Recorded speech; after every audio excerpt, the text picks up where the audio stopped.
Assalamualaikum warahmatullahi wabarakatuh. Perkenalkan, nama saya Tias Ekaliana, saya dari Prodi Manajemen.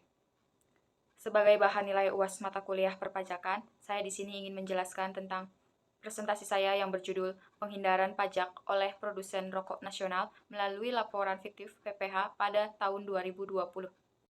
Latar belakang. Pajak adalah salah satu instrumen utama dalam membiayai berbagai kebutuhan negara.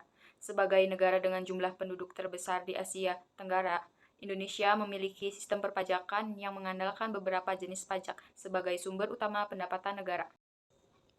Industri rokok di Indonesia memang memberikan kontribusi yang signifikan terhadap perekonomian negara.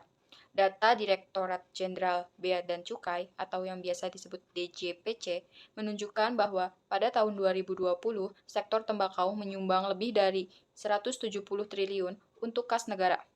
Namun, meskipun kontribusinya besar, sektor ini juga menjadi salah satu yang rentan terhadap praktik penghindaran pajak. Penghindaran pajak ini merujuk pada upaya yang dilakukan oleh individu atau badan usaha untuk mengurangi kewajiban perpajakan mereka dengan cara yang tidak melanggar hukum, namun tidak sesuai dengan semangat peraturan perpajakan yang berlaku. Dalam konteks ini, penghindaran pajak oleh produsen rokok nasional bukan hanya merugikan negara, tetapi juga menciptakan ketidakadilan bagi pelaku usaha lain yang sudah mematuhi kewajiban pajak dengan benar. Salah satu alasan utama mengapa industri rokok menjadi sektor yang rawan terhadap penghindaran pajak adalah tingginya beban pajak yang dikenakan pada produk tembakau. Pajak rokok yang seringkali terdiri dari berbagai jenis pajak seperti PPN, PPH, dan cukai menjadikan harga produk rokok di Indonesia cukup tinggi. Dengan adanya beban pajak yang besar, perusahaan rokok mungkin mencari cara untuk mengurangi kewajiban pajaknya dengan melakukan penghindaran pajak. Sebagai respon terhadap praktik penghindaran pajak yang semakin marak, Direktorat Jenderal Pajak telah memperkenalkan berbagai kebijakan dan teknologi untuk meningkatkan transparansi dan efisiensi sistem perpajakan. Rumusan masalah. Yang pertama, apa modus penghindaran pajak yang dilakukan oleh produsen rokok nasional pada tahun 2020? Yang kedua, bagaimana kerugian yang ditimbulkan bagi negara?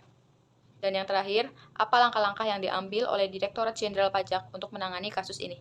Kronologi kasus ini, pada tahun 2020, Direktorat Jenderal Pajak mendeteksi adanya dugaan penghindaran pajak oleh salah satu produsen rokok nasional besar.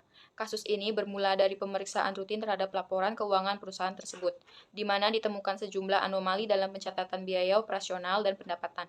Perusahaan melaporkan laba bersih yang jauh lebih rendah dibandingkan tahun-tahun sebelumnya, meskipun total produksi dan penjualan produk mereka mengalami peningkatan.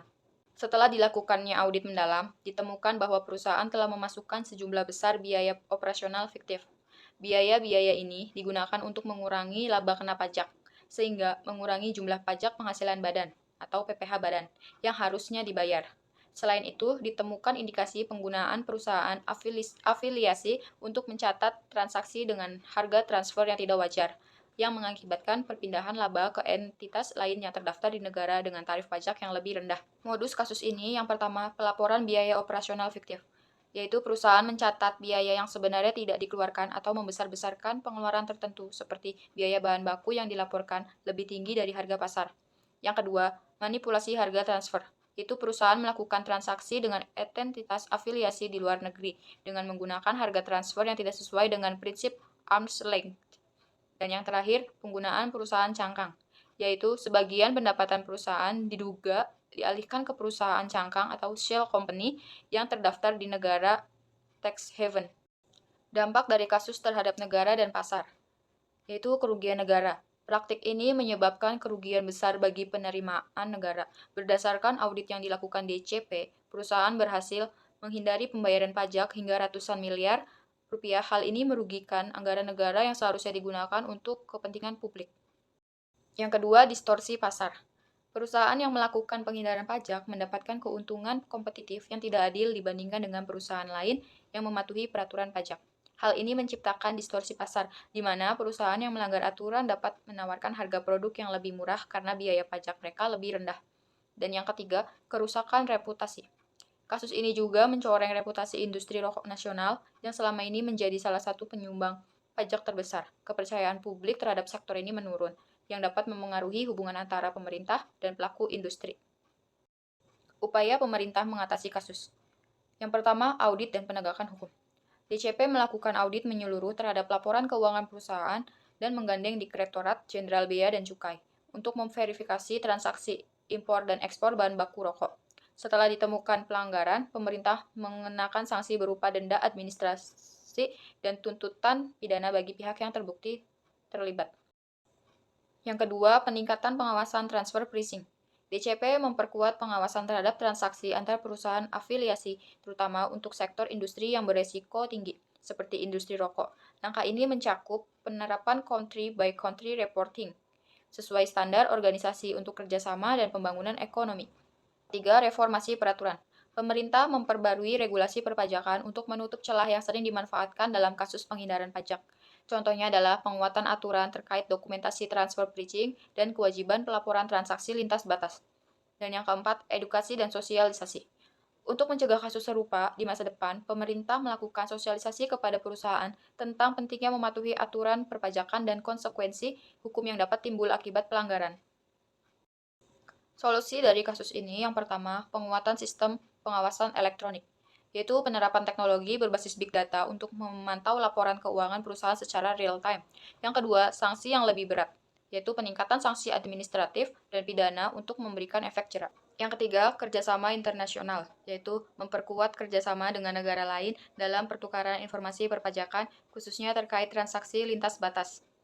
Dan yang terakhir, keempat, edukasi wajib pajak, meningkatkan kesadaran wajib pajak akan pentingnya mematuhi peraturan perpajakan. Dan yang terakhir, kesimpulan. Kasus penghindaran pajak oleh produsen rokok nasional melalui laporan fiktif pajak penghasilan badan atau PPh badan pada tahun 2020 menjadi contoh nyata dari tantangan besar yang dihadapi pemerintah dalam mengoptimalkan penerimaan pajak. Kasus ini tidak hanya menimbulkan kerugian finansial bagi negara, tetapi juga menciptakan ketidakadilan pasar, merusak kepercayaan publik terhadap sistem perpajakan, dan memberikan dampak negatif pada reputasi sektor industri terkait. Melalui analisis kronologi, modus operandi, dan langkah-langkah penanganan yang telah dilakukan, dapat disimpulkan bahwa kelemahan sistem pengawasan dan celah dalam regulasi perpajakan menjadi faktor utama yang dimanfaatkan oleh pelaku untuk menghindari kewajiban pajak. Pemerintah telah mengambil tindakan seperti penegakan hukum, penguatan regulasi transfer pricing, dan pemulihan pajak terutang, yang menunjukkan komitmen dalam mengatasi kasus ini. Sekian presentasi saya, kurang lebihnya mohon maaf. Wassalamualaikum warahmatullahi wabarakatuh.